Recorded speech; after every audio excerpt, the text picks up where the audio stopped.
Hello दोस्तों, चलिए class twelfth आप सभी को नमस्कार। आज हम लोग पढ़ेंगे क्लास ट्वेल्थ बायोलॉजी। तो क्लास है बायोलॉजी का लेसन नंबर 1 में हम लोग पढ़ेंगे जीवों में जनन। तो आइए हम स्टार्ट करते हैं जीवों में जनन। ठीक है, तो जो भी बायोलॉजी के विद्यार्थी हैं वो ध्यान देंगे और कोशिश करेंगे समझने का, और जो कुछ बात बोलेंगे नोट पॉइंट में उसको नोट करने का प्रयास करेंगे। ठीक है, तो नोट करने से पहले आपके पास एक कॉपी और कलम होना बहुत ज़रूरी है। ठीक है, तो आइए फटाफट जुड़िए और चालू करते हैं। देखिए, पढ़ना है जीवों में जनन, रिप्रोडक्शन इन ऑर्गेनाइज्म्स। ठीक है, क्लास ट्वेल्थ बायोलॉजी। ठीक है, तो आइए हम लोग स्टार्ट करते हैं। ठीक है, देखिए जीवों में जनन, ये पता है लेसन बहुत हल्का है, क्योंकि लेसन वही वाला है, पॉइंट वही वाला है जो हम लोग पीछे पढ़ चुके हैं। और पीछे कहीं भी कहाँ पढ़े हैं पता है, वो 10th में हम लोग पढ़े हैं। जनन का चैप्टर 10th में ही पढ़ना है। तो आप लोगों ने 10th ही पढ़ा होगा, तो बहुत ईजी है, क्योंकि हम लोग जो पॉइंट को पहले अगर पढ़ लेते हैं, अगर उस पॉइंट को अगर हम लोग दूसरा तीसरा बार पढ़ते तो बहुत हल्का लगता है। तो इससे डरना नहीं है कि चैप्टर हार्ड है, चैप्टर बहुत हल्का है, बहुत ईजी है ना। ये जो पढ़ेंगे हम लोग बस ये हम ही और जीव जंतुओं के बीच के संबंध में इसको बारे में पढ़ना है। तो आइए स्टार्ट करते हैं। ठीक है, देखिए जीवों में जनन क्लास 12 के ध्यान देंगे बच्चे जो तैयारी कर रहे हैं बोर्ड के। ठीक है, कहता है कि प्रत्येक जीव अपने जीवन काल में एक निश्चित तथा नियमित अवस्था में गुजरता है। सही बात है, प्रत्येक जीव अपने जीवन काल में क्या होता है कि एक निश्चित या नियमित अवस्था में गुजरता है। एक निश्चित या तो नियमित अवस्था में क्या होता है, वो गुजरता है। कहता है कि जीव का जन्म होता है, वह वृद्धि करता है और उसमें कुछ होता है जनन। एक तरीका से कहिए तो ये जीव का लक्षण बता रहा है। आप लोग को पता है कि पृथ्वी पर दो गो है अभी तक के जीव, एक सजीव और एक निर्जीव। सजीव और निर्जीव। देखिए क्लास 12 के बच्चों, हम लिखेंगे बहुत कम लेकिन बोलेंगे बहुत ज़्यादा, इसीलिए सुनने का प्रयास ज़्यादा करेंगे हमसे, क्योंकि आप सीनियर बच्चे हैं, क्लास 12 के बच्चे नहीं होते हैं, वो बड़े हो जाते हैं और उनके पास सब कुछ सुनने का समझने का क्षमता भी अच्छा रहता है। इसलिए आप लोग सुनने का प्रयास ज़्यादा करेंगे। हम बच्चों को जैसा हम उतना लिखेंगे नहीं, और हम बताएंगे कि निर्जीव का लक्षण तो हम आपको लिख लिख के नहीं बताएंगे, ज़्यादा हम बोलेंगे तो आप लोग सुनेंगे। तो सुनने के बाद आप लोग उसे दिमाग में बैलेंस में भी उसको रखना है। ठीक है, सुनना ज़्यादा है, सुनने का प्रयास ज़्यादा करना है, लिखने का प्रयास कम करना है 12 के बच्चों को। ठीक है, देखिए हम बता रहे थे सजीव और निर्जीव। अगर बात किया जाए, आप लोग बचपन में ही पढ़े होंगे 6-7 में सजीव और निर्जीव का लक्षण पढ़े होंगे, है ना। तो सजीव का लक्षण क्या होता है, तो सजीव का लक्षण होता है कुछ में जान होता है, मतलब वो जीवित है, जिंदा है, लक्षण है ना ये वाला। और क्या है, उसमें वृद्धि होता है।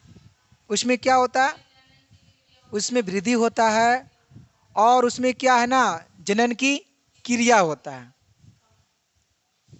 तो आपका काम है तो ले जाइए, बाकी छोड़ दीजिए, तो फिर हमारा काम बनवे करेगा। उसमें क्या होता है, जीवों में जनन की क्रिया भी होता है, और जीव में क्या होता है, रक्त होता है। जीव में क्या होता है, रक्त होता है। और जीव में क्या होता है, श्वसन की क्रिया होता है ना जीवों में। और जीव में क्या होता है कि परिवहन की क्रिया भी होता है। तो ये सब लक्षण है, किसका लक्षण है, ये सब सजीव का लक्षण है। और अगर बात किया जाए निर्जीव का, तो उसमें जनन की क्षमता नहीं होता है, उसमें परिवहन नहीं होता है, उसमें रक्त नहीं होता है, उसमें वृद्धि नहीं होता है। जैसे में टेबुल, कुर्सी, लकड़ी, ईटा, पत्थर, ये सब क्या है? निर्जीव वस्तुएं हैं।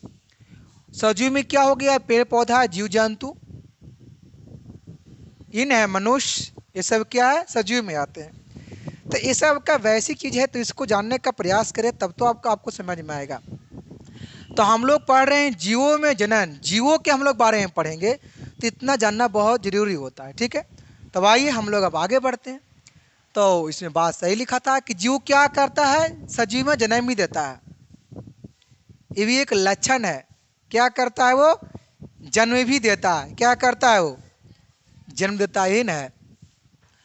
कहता है कि जिसके परिणाम स्वरूप नए जीव का जन्म होता है। एक नए जीव का कुछ होता है, जन्म होता है, और धीरे धीरे यह जीव भी वृद्धि करता है।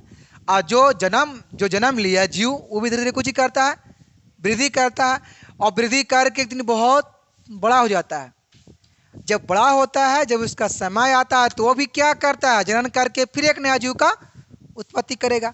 मतलब ये चक्र है, एक तरीका से जीवन चक्र है। कौन चक्र उसको बोलते हैं?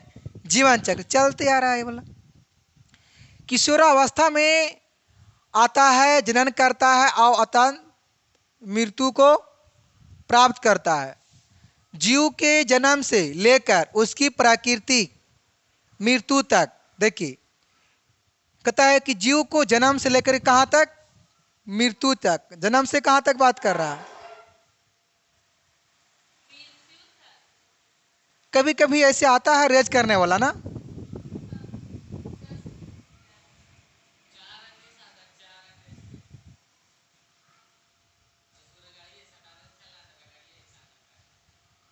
कैसे तो बात बार बार वो आ रहा है।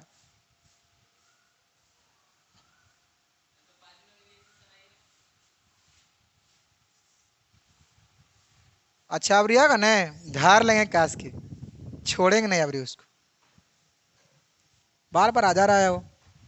तो जन्म से लेकर के मृत्यु तक जो समय है ना, ये वाला, इसको हम लोग कुछ ही बोलेंगे, जन्म से लेकर मृत्यु तक वाला समय को जीवन काल, जीवन काल या जीवन अवधि, हाँ जीवन काल या जीवन अवधि हम लोग उसको बोलते हैं। यहाँ लिखा हुआ है कि जीव के जन्म से लेकर उसकी प्राकृतिक मृत्यु तक यह काल उस जीव का जीवन अवधि या जीवन काल कहते हैं। जीवन अवधि या तो जीवन काल कहते हैं। यहाँ क्या लिखा हुआ है? The length of time which an organism is likely to live is called its of Spain.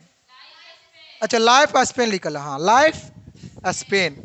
इसका कहने का मतलब वही है कि किसी भी जीव को जन्म से लेकर के मृत्यु तक जो समय है, काल मतलब समय भी होता है, तो इसको लोग क्या कहते हैं? जीवन अवधि, तो जीवन काल कहते हैं। ठीक है, अब आइए हम लोग इसमें जानेंगे कि कौन सा जीव का जीवन काल कितना है।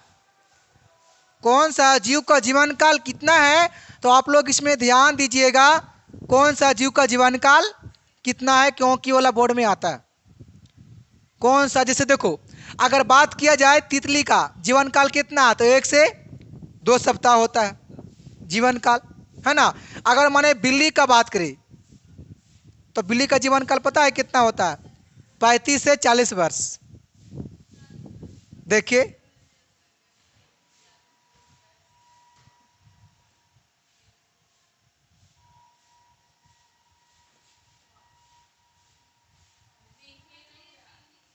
ना दिख रहा है? चलिए हम दिखा देते हैं, हम बोल देंगे, सब लोग देख लेंगे। देखिए ये जीव है, देखो तितली का जीवन काल कितना है? कितना है? 1 से 2 सप्ताह है। बिल्ली का कितना है जीवन काल? 35 से 40 साल।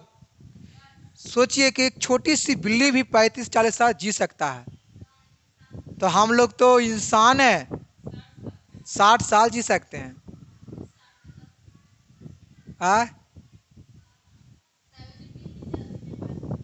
तब जल्दी नहीं मरती है बिल्ली, उसका भी तो कोई जीवन काल है, उसको भी बचने दीजिएगा उतना टाइम तक। मगरमच्छ का जीवन काल ये हमसे कम भी नहीं है जीवन काल की तुलना में। मगरमच्छ का जीवन काल कितना है? 60 वर्ष। मगरमच्छ का जीवन काल कितना है जी? आ कोई बात नहीं, हम बताएंगे आपको। मगरमच्छ का जीवन काल कितना है? मगरमच्छ के है 60 वर्ष और कौवा के है 15 वर्ष। कौवा कितना है जीवन काल? 15 वर्ष। और कुत्ता का कितना होता है? क्या बात है! एक कुत्ता का भी जीवन काल कितना है? लगभग 30 साल। लगभग कई साल? 30 साल। किसका जीवन काल है? कुत्ता का भी जीवन काल 20 से 30 वर्ष दिया है। देखिए, अब इसमें है हाथी का कितना है जीवन काल? हाथी का जीवन काल है 65। और चील का देखिए, चील बाज का कितना है जीवन काल? 90। बाज का कितना जीवन काल? हमको लग रहा है, हमको इसमें यही बात को लग रहा है कि चील का थोड़ा ठीक है जीवन काल, है ना। घोड़ा का कितना है जीवन काल? घोड़ा का है 60 साल। बंदर का है 26 साल। कितना है बंदर का? आपको बता दे, आप लोग देखे होंगे छोटा सा पक्षी तोता का कितना जीवन काल है? 140 साल। जिसको मारेंगे से मर जाएगा साला, उसको जीवन काल कितना लंबा है? कितना है उसको? 140 वर्ष। किसका जीवन काल है? तोता के। कछुआ के मत कहिए जीवन काल, इसको जानेंगे तो आपको ही मन करेगा कि हम भी इतना साल जीते। कितना है? 200 वर्ष। 2 शताब्दी। 2 शताब्दी। 2 शताब्दी, क्योंकि 1 शताब्दी बराबर होता है 100 साल। तो 200 साल बराबर 2 शताब्दी, है ना। और बरगद का कितना है? जितना कछुआ का है उतना बरगद का भी जीवन काल है। और एक गेहूं का बाल का कितना? गेहूं का मतलब पौधा 4-5 महीना गेहूं का, है ना। कितना? 4। तो इसलिए जानेंगे। देखिए सभी। अच्छा, मनुष्य का कितना है अब जीवन काल? 60 साल। सोचिए, पता है मनुष्य का कोई निश्चित, हेलो, मनुष्य का कोई निश्चित ना है जीवन का 60 साल। कहीं आप बुक में भी नहीं देखे होंगे कि मनुष्य का जीवन काल कहीं कोई फिक्स कैल है। नहीं, जीवन काल डिपेंड करता है, पता है किस पर? रहन सहन पर, वातावरण पर, किस मौसम में रह रहे हैं, किस स्थान में रह रहे हैं, इस सब पर भी डिपेंड करता है। क्या चीज़ का सेवन कर रहे हैं। अभी कोई मतलब हो गया, अब कोई जन्म लिया है, इंसान जन्म लिया 2 साल के अंदर कुछ खा करके मर गया तो कहेंगे उसका जीवन काल उतना ही था? नहीं, जीवन काल उतना नहीं कहेंगे, उसका और था जीवन काल। जीवन काल के मतलब होता है जब तक को वृद्धावस्था में ना आ जाए। पूरा वृद्धावस्था में आ गया तो उसका वो जीवन काल अंतिम रहता है ना। तो ये आप लोग जानेंगे जीवन काल कौन सा जीव का कितना होता है। ठीक है, अब आइए हम आगे बढ़ते हैं इसमें। अब देखिए क्या है? जनन। फर्स्ट पॉइंट स्टार्ट यहाँ से है, जनन से पॉइंट स्टार्ट है। तो आइए जानते हैं कि जनन क्या होता है। इसको बोलते हैं रिप्रोडक्शन, है ना। कहता है कि जनन जीव की वह क्षमता होता है, जनन जो होता है से जीव का एक क्षमता वह होता है जिससे वे अपने ही समान छोटे से जीव को जन्म देता है। अपने ही समान, अपने ही जैसा छोटे जीव का जन्म देता है, बल्कि बड़ा जीव का नहीं। किसका? छोटा जीव का।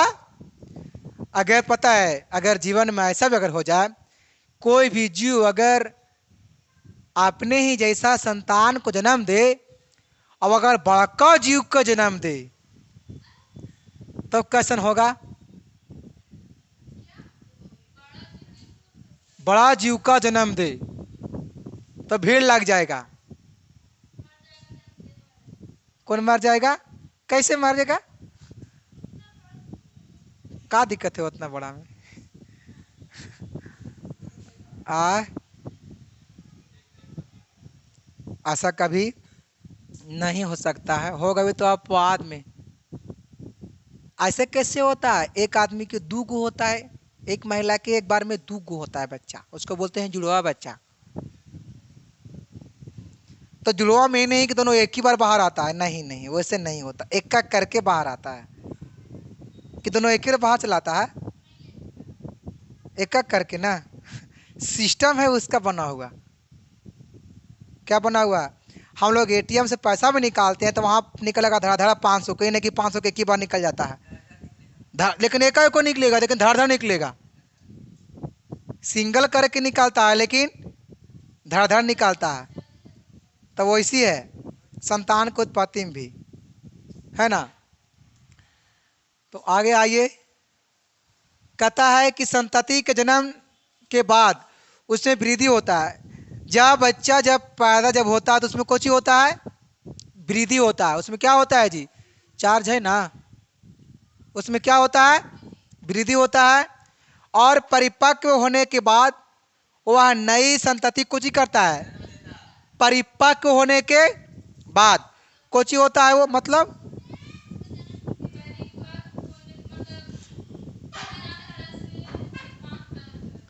परिपक्व कहने का मतलब है ना, यदि परिपक्व कहने का मतलब यदि वो नर है तो उसमें अंडाणु पूर्ण रूप से नहीं, अगर वो नर है, सॉरी, अगर वो नर है तो उसमें शुक्राणु पूर्ण से तैयार हो चुका है, मतलब संतान को उत्पत्ति कर सकता है। परिपक्व मतलब ए। अब अगर वो मादा है तो उसमें संपूर्ण तरीके से क्या है? अंडाणु निर्माण हो चुका है ना। क्या बात है, कोई बात नहीं है। हमारे डर से गटे गोटे मत निकल जाइएगा, चिबा कर उसको काम कीजिएगा, ना। चलो हम भी ऐसा ही करते थे, लेकिन कब? जब आप लोग से हम तने को थे तब, इतना बड़ा काम नहीं। कहता है कि यह कर्म एक पीढ़ी से दूसरी पीढ़ी में चलता रहता है। उसको हम लोग क्या बोलते हैं? जीवन चक्र एक तरीका से कर सकते हैं, जो एक पीढ़ी से दूसरी पीढ़ी में चलते रहता है। तो इस चक्र में लिखा है कि इस चक्र में जन्म, वृद्धि तथा मृत्यु सम्मिलित है। उसी चक्र में वृद्धि भी शामिल है, मृत्यु भी शामिल है, क्योंकि जीवन चक्र में ही हम लोग का सब कुछ होता है। ओकरे में मरना है, ओकरे में बॉडी को वृद्धि भी करना है। जन्म भी उसी में लिए थे तो मरना भी उसी में है।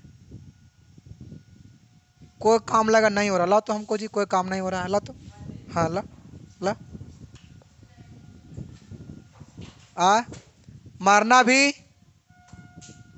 मारना भी उसी में है, जन्म लेना उसी में है। किस में? जीवन अवधि में, जीवन अवधि में। कौआ का कितना बताए थे जीवन काल हम? कौआ का जीवन काल अभी हम बताए थे कितना? 15 वर्ष।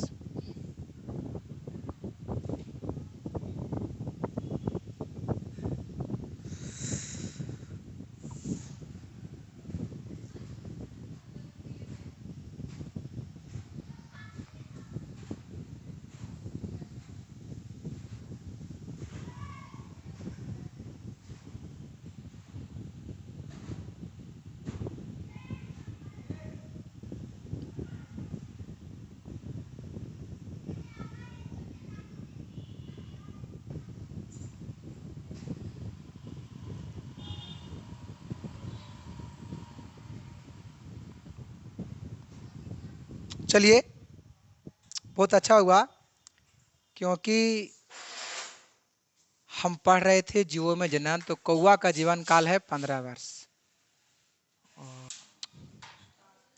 देखिए, वृद्धि करता है, वृद्धि और मृत्यु सम्मिलित है कुछ में जीवन काल में। कहता है कि जनन एक स्पीसीज में एक पीढ़ी से बाद दूसरी पीढ़ी में कुछ ही करता है, दूसरे पीढ़ी की निरंतरता बनाए रखता है, मतलब एक पीढ़ी से दूसरे पीढ़ी में। कहता है कि जनन जीवित प्राणियों का एक विशेष लक्षण है। सही बात है ना, जनन जो है जीवित प्राणी का एक खास लक्षण है, ये वाला उसका नाम है जनन। परंतु प्रत्येक जीव में अपने को बहुगुणित करने तथा संतति उत्पन्न करने की अपनी विधि होती है। तो यह उस जीव को आंतरिक संरचना, शरीर, क्रिया, विज्ञान तथा वास स्थान पर निर्भर करता है। सही बात है, वास स्थान मतलब कैसा स्थान पर वो रह रहा है, पानी में। देखो अब जीव करता है जनन तो सबका अलग अलग है, कोई पानी में करता है जनन, तो कौन जीव किस स्थान पे रह रहा है उस पर डिपेंड करता है। अब कोई पानी में है, कोई पृथ्वी के अंदर है, कोई पृथ्वी पर है। बात समझ में आ रहा है, जगह पर जगह पर डिपेंड करता है नहीं। चलो चलो आगे बढ़ते हैं। कहता है कि जनन प्रक्रिया एक ही जीव द्वारा की जा सकती है।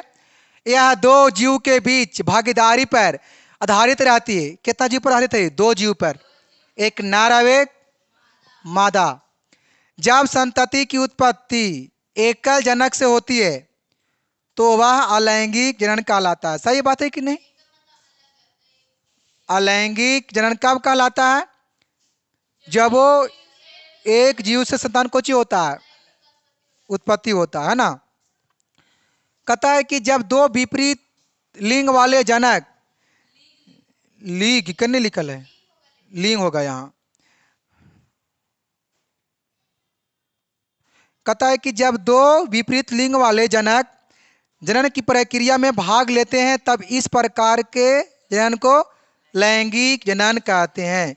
जिसमें भाग कै गो लेता है? दो गो, नर और मादा दोनों, लेकिन दोनों अलग अलग रहेगा, लेकिन दोनों उसे क्या कहते हैं? लैंगिक जनन। देखो बात दो गो है, एगो लैंगिक और एगो अलैंगिक।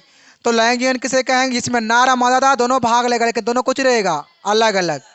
देखो दोनों दोनों है, मान लीजिए नर अभी, तो दोनों तो भाग लेगा लेकिन दोनों, लेकिन अलैंगिक में क्या है कि दो में से कोई, दो में से कोई एक भाग लेगा, या तो नर या तो मादा, लेकिन दो में से कोई एक भाग लेगा तो क्या कहलाएगा? अलैंगिक जनन कहलाएगा।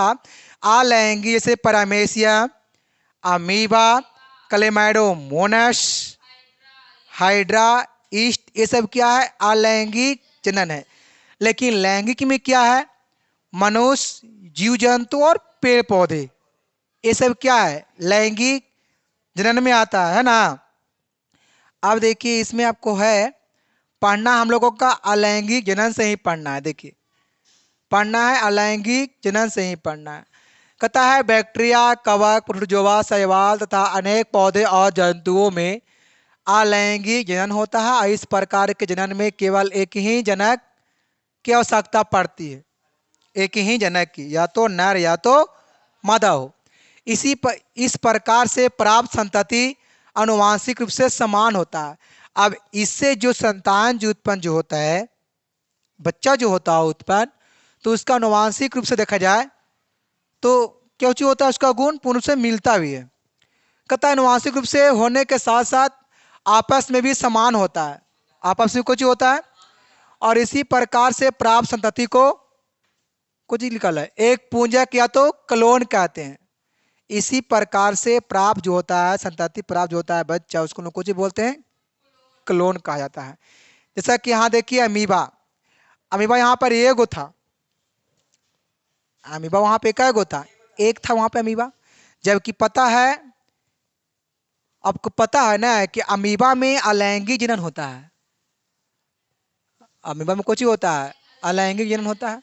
यहाँ पे देखिए अमीबा एक था लेकिन धीरे धीरे टूटते गया, टूटते गया, टूटते गया, और टूट करके बिल्कुल कुछ हो गया, अलग हो गया। देखो कुछ हो गया ही, इसको हम लोग बोलते हैं संतत कोशिका। देखो ये जो देख रहे हैं ना, ये संतत कोशिका, क्योंकि दोनों बिल्कुल कुछ हो गया, संपूर्ण तरीके से अलग अलग हो गया। ये एक अलग जीव का निर्माण हो गया, एक अलग जीव का कुछ हो गया, निर्माण हो गया। पूर्ण रूप से हो गया ना। अब देखिए इसमें है, देखो लिखा हुआ है नोट में कि अमीबा में अलैंगिक जनन द्विविखंडन द्वारा होता है। अमीबा में, अमीबा जो है से द्विविखंडन में भी आता है, बहुविखंडन में भी आता है ना। द्विविखंडन किसे कहते हैं? तो जो दो टुकड़ों में या दो भाग में बढ़ जाता है, टूट जाता है, उसको कौन सी कहते हैं? द्विविखंडन। और बहुविखंडन क्या होता है? जो एक या एक से अधिक या दो से अधिक भागों में कौन सी होता है, वो टूट जाता है, उसको क्या कहते हैं? बहुविखंडन। 10वां में से पढ़ाया गया है मैटर है ना, जानना जरूरी है। तो इसलिए नोट में जानेंगे कि अमीबा क्या है ना। अमीबा में अलैंगिक जनन होता है, अमीबा में भी होता है अलैंगिक जनन, और ईस्ट में भी होता है कोची, ईस्ट में अलैंगिक जनन मुकुलन द्वारा होता है। ईस्ट में अलैंगिक जनन किसके द्वारा होता है? मुकुलन द्वारा होता। आगे आपको बताएंगे हम, ठीक है। देखिए वाला पॉइंट आपको आगे आएगा। कहता अमीबा में एक निश्चित वृद्धि के बाद क्रोमोसोम का द्विगुणन हो जाता है तथा केंद्रक विभाजित होकर दो पुत्री कोशिकाओं को जन्म देता है। सही बात अभी बताए थे ना। यहाँ देखिए दो को जन्म दे रहा है ना, बट करके, मतलब विभाजित हो रहा है ये वाला, ठीक है। कहता है कि ये पुत्री कोशिकाएं वृद्धि करती है और फिर वो वाला कुछ करता है, वृद्धि करेगा, फिर वो क्या रोक देगा दुगो के। मतलब थोड़ा गजब तरीका से है एगो। देखिए एगो अमीबा है, एगो क्या है, अमीबा है। तो ए टूटता है दो गो में, ई का टूटा दो गो में, फिर ई का टूटेगा दो गो में, है ना। फिर ई अलग इन्हें अलग बढ़ेगा इसका परिवार, फिर इसका इन्हें परिवार अलग बढ़ेगा, देखिए इस रूप में। फिर इसका इन्हें अलग आएगा, देखिए इस रूप में। फिर इन्हें इसका अलग इन्हें अपना अलग आएगा, देखिए। तो इस तरीका से क्या होता है, देखिए इसका इन्हें अलग आएगा, देखिए इस तरीका से है। अब इन्हें इसका परिवार अलग फैलेगा, देखिए। तो गजब तरीका से हो रहा है। तो दुनिया में हर जीव का निर्माण इस तरीका से हुआ है, इसीलिए आज पूरा दुनिया में देखिए मनुष्य जीव जंतु कितना फैल चुका है। वजह यही रहा। अब वजह तो बहुत रहा, वजह यहाँ पे तो इसका सीमा है कि दो गो में टूटता है अमीबा ना, है ना। अमीबा टूटता है तो कै गो में? एक बार में, दो गो में। लेकिन अधिक भी टूटता है, क्योंकि अमीबा जो है से बहुविखंडन भी है ना। ये दोनों में आता है, द्विविखंडन और बहुविखंडन दोनों में। तो अमीबा जो है से बहुत सारा संख्या में टूट जाता है। लेकिन आपको हम बताया दे रहे हैं कि इसके रूप में, दो गो के रूप में, क्योंकि दो गो में टूट जाता है ये वाला अमीबा, ठीक है। अब देखिए इसमें क्या आता है, देखिए आया नोट पॉइंट में कि अमीबा की भांति पैरामेशियम में भी द्विविखंडन होता है। देखिए पैरामेशियम भी कौन सी है? द्विविखंडन। पैरामेशियम का आकार कैसा होता है? स्लीपर के आकार के। और वो स्लीपर पता है, चप्पल, वो स्लीपर पता है, लड़की लोग का स्लीपर ज्यादा होता है पैरामेशियम जैसा। लड़की लोग का स्लीपर पैरामेशियम के जैसा अधिकांश में होता है, पता होना चाहिए। नहीं, लड़की लोग का स्लीपर ज्यादा वैसा होता है, अमीबा का आकार के जैसा। एक ही प्रकार का होता है। सैंडल देखे हैं, सैंडल। अच्छा अच्छा। ना उसका एक, अच्छा आकार कैसा है? आकार के तहत तो ठीक है, चलो आगे बढ़ते हैं। कथा ईस्ट में अलैंगिक जनन किसके द्वारा होता है? मुकुलन द्वारा। ईस्ट में तो होता है अलैंगिक जनन, लेकिन किसके द्वारा होता है? यही सब आता है ऑब्जेक्टिव में। इसलिए ऐसा ऐसा पॉइंट को लिखे लिखो होता है, लेकिन आप लोग खाली देखते थे टुकुर टुकुर।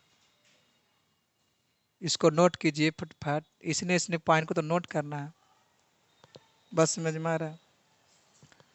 इसको नोट कीजिए फटाफट, इसको दोनों पॉइंट नोट कीजिए, इसको नोट कीजिए,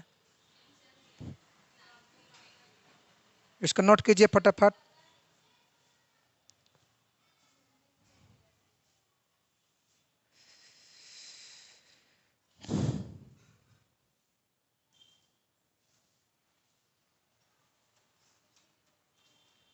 हो गया।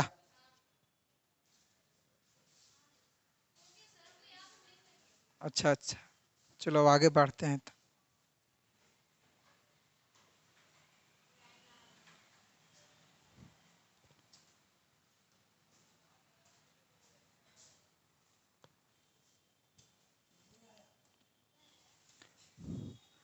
कहता है कि इस विधि में मृत कोशिका से एक अथवा अनेक उद्वार्ध निकलते हैं, इन्हें मुकुलन कहते हैं। देखिए मुकुलन किसे कहते हैं?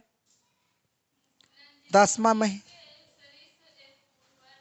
हाँ, जीव के, अहो के मृत जीव की बात कर रहा है, मृत कोशिका के।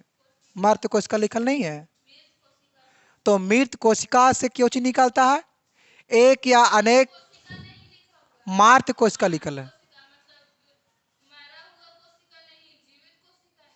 मार्त ना, यहाँ मरा हुआ कोशिका, हाँ हाँ, जीवित कोशिका में बात कर रहा है।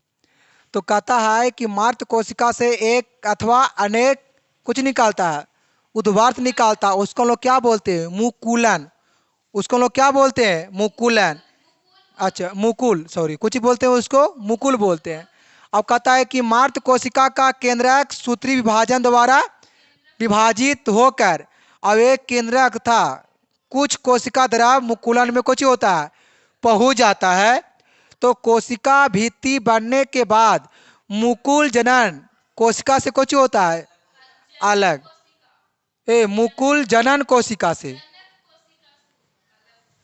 जनक कोशिका से, जनक कोशिका से कुछ होता है अलग हो जाता है, जनक कोशिका से कुछ होता है वो अलग हो जाता है ना।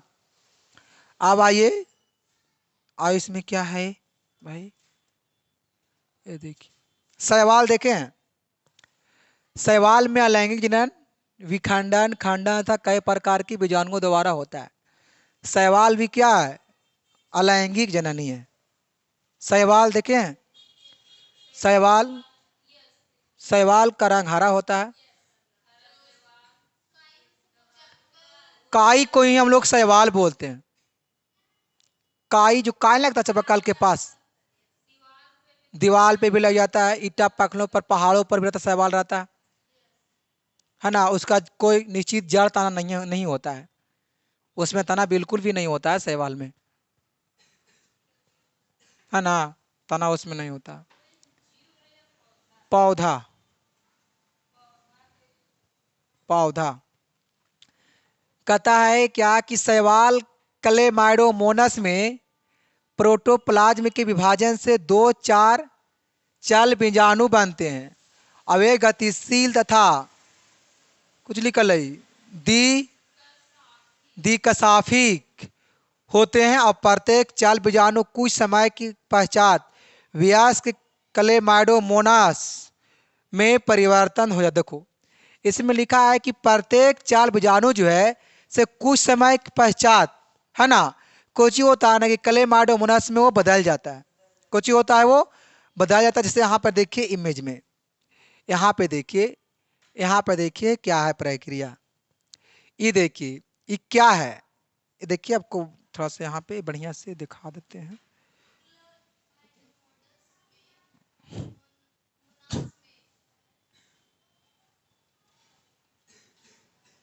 दिख रहा है? देखिए ये पता है ना, ये वाला क्या है? एक क्लेमाइडोमोनास है ना। देखिए इसमें क्या हो रहा है, ये भी कहीं न कहीं को अथी है, चक्र है किस तरीका से। देखिए इसके बाद देखिए यहाँ पे क्या हो रहा है, इसमें कुछ परिवर्तन दिख रहा है इसका पीछा, इसमें ए से, हाँ ए से शुरू होगा यहाँ से, वो तो हम लास्ट से लगा शुरू लगा कर दिए थे। नहीं ये हमको हमको लगा ना ए ही वाला है। यहाँ से देखिए, यहाँ से एने बढ़ना है, आगे बढ़ना है, तो यहाँ से आपको क्या इसके अपेक्षा ए के अपेक्षा बी में कुछ दिख रहा है परिवर्तन? दिख रहा है परिवर्तन, और थोड़ा नहीं दिख रहा होगा, बहुत ज़्यादा दिख रहा होगा परिवर्तन। क्या इसमें दिख रहा है परिवर्तन? इसमें यही दिख रहा होगा। देखिए इसमें जो है ना एक क्लेमाइडोमोनास, इसमें देखिए ये देखिए यहाँ पे एगो दिख रहा है क्लेमाइडोमोनास, लेकिन यहाँ पे क्या हुआ है ना, कोशिका विभाजन हुआ है। हाँ कोशिका कोची वो समसूत्री विभाजन हुआ है, इसलिए देखिए यहाँ डबल दिख रहा होगा, डबल दिख रहा है। यहाँ कितना दिख रहा है? तो धीरे धीरे ये कोची होगा ना, बढ़ेगा, धीरे धीरे कोची होगा। ये देखो यहाँ पे ये तो एगो है क्लेमाइडोमोनास, लेकिन यहाँ पे कुछ ही हुआ है, कोशिका में समसूत्री विभाजन हुआ है, तो यहाँ पे कै गो हो गया, 2 गो। जब यहाँ 2 गो तो उन्हें कै गो हो जाएगा, 4 गो। एकरो 2 गो, एकरो 2 गो, देखो 4 गो यहाँ, देखिए 4 गो हो गया। 1 गो यहाँ है, 2 गो है, ये 3 गो है, ये देखिए 4 गो है। अब इसके बाद फिर देखिए कौची हुआ है यहाँ पर, ये पता है कौची हुआ है, ये 4 गो में पता है कौची हुआ। फिर यहाँ पे कोई एगो नया जीव यहाँ बना है, ये 4 गो में से कोई गो यहाँ पर कोई एगो ही आया है, और एक नया जीव का ये निर्माण हुआ है। क्लेमाइडोमोनास का नया जीव का कुछ हुआ है, वो निर्माण हुआ है। और फिर देखिए, फिर जैसे, फिर देखिए चक्र स्थिति एक तरीका से चक्र है, चलते रहेगा ऐसे ऐसे। फिर देखिए यहाँ से फिर यहाँ पे आएगा, फिर मतलब एगो ही है, फिर यहाँ से एगो कै गो होगा, 2 गो, 2 गो से 4 गो, फिर 4 गो में फिर कोई एगो होगा। बस देखिए ये बताए थे, ये भी अमीबा वाला में कैसे था, एगो से 2 गो, फिर 2 गो होकर, फिर 2 गो होकर, फिर 2 गो होकर, वैसे करते करते यहाँ पर तो 4 गो है, यहाँ 2 गो बनाया, कै गो है, 4 गो है। और चारों को सोचिए कि कैसे कैसे होगा, तो बहुत लामम हो जाएगा वो वाला ना। आप देखिए इसके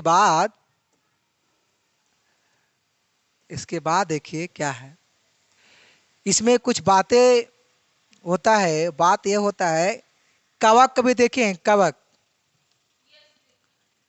कवक क्या है, कवक सूक्ष्मजीव।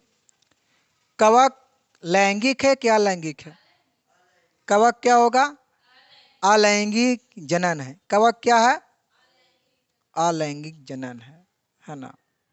इस बात को याद रखेंगे।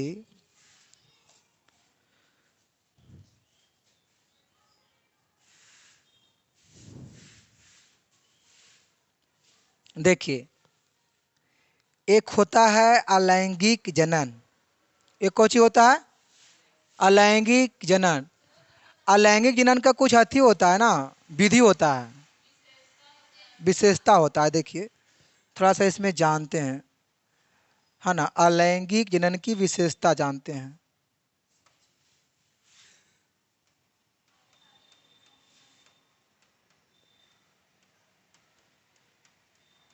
अलैंगिक जनन की विशेषता, ये वाला आता है। अलैंगिक जनन की विशेषता क्या क्या है, तो इसकी विशेषता निम्नलिखित है। पहला विशेषता क्या है, देखिए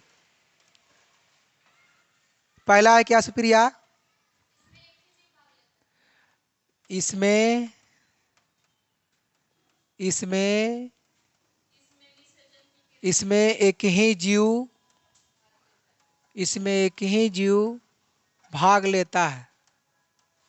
इसमें कितना जीव भाग लेता है, तो इसमें केवल एक ही जीव भाग लेता है, और इसमें केवल एक ही जनक भाग लेता है ना। एक ही जीव मतलब वही एक ही जनक इसमें भाग लेता है।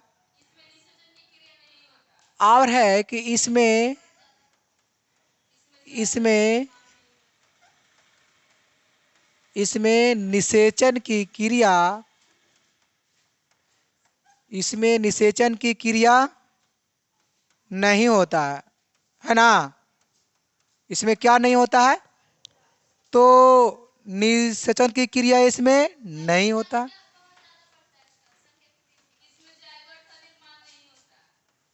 इसमें युग्मनज,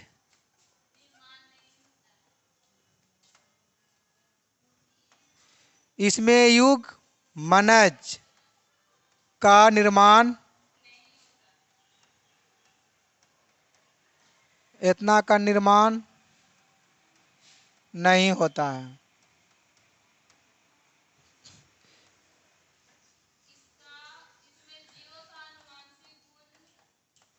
इसकी इसकी संख्या में अधिक वृद्धि होता है, इसकी संख्या में अधिक वृद्धि होता है। क्या होगा, 3 4 5 में, इसमें संतति जीव का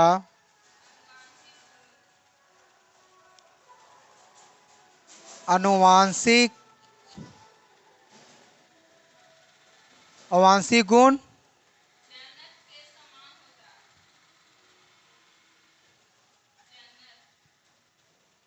आनुवांशिक गुण जनक के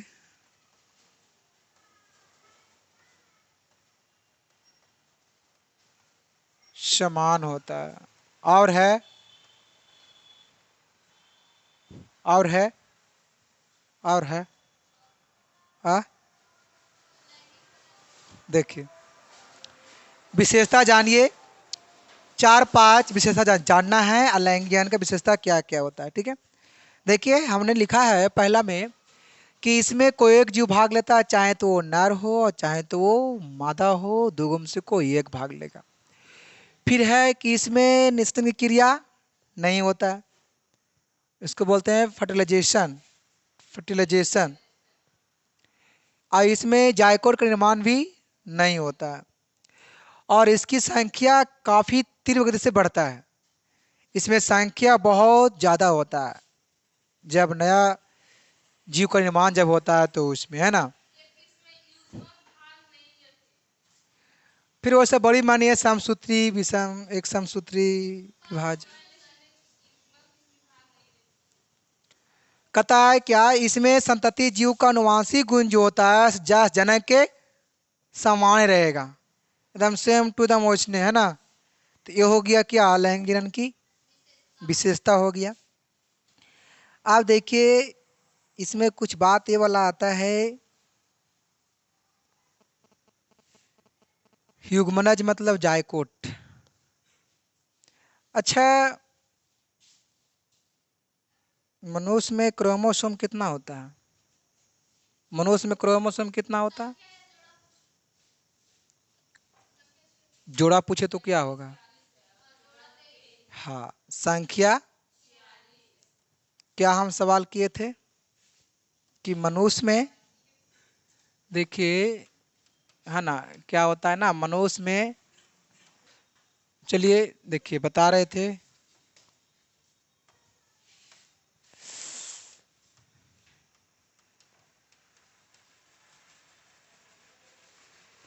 मनुष्य में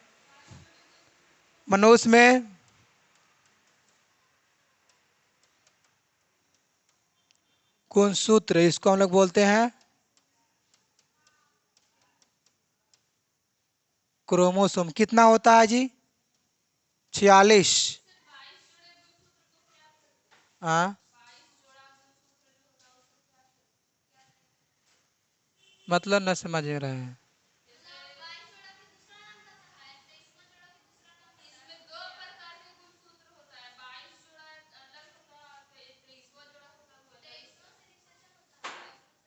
हाँ, 22। 22वां को कुछ को क्या कहते हैं? उसका नाम होता है, जैसे कि 23 क्रोमोसोम है, कुछ ही नाम हो। जैसे 23वां के क्रोमोसोम के जुड़वा का नाम कोची होता है?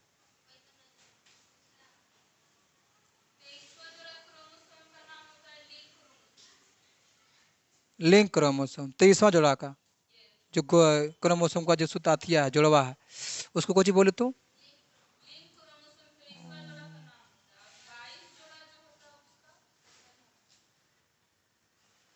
22 जोड़ा वाला को कहानी इसमें ना है, 22 जोड़ा वाला।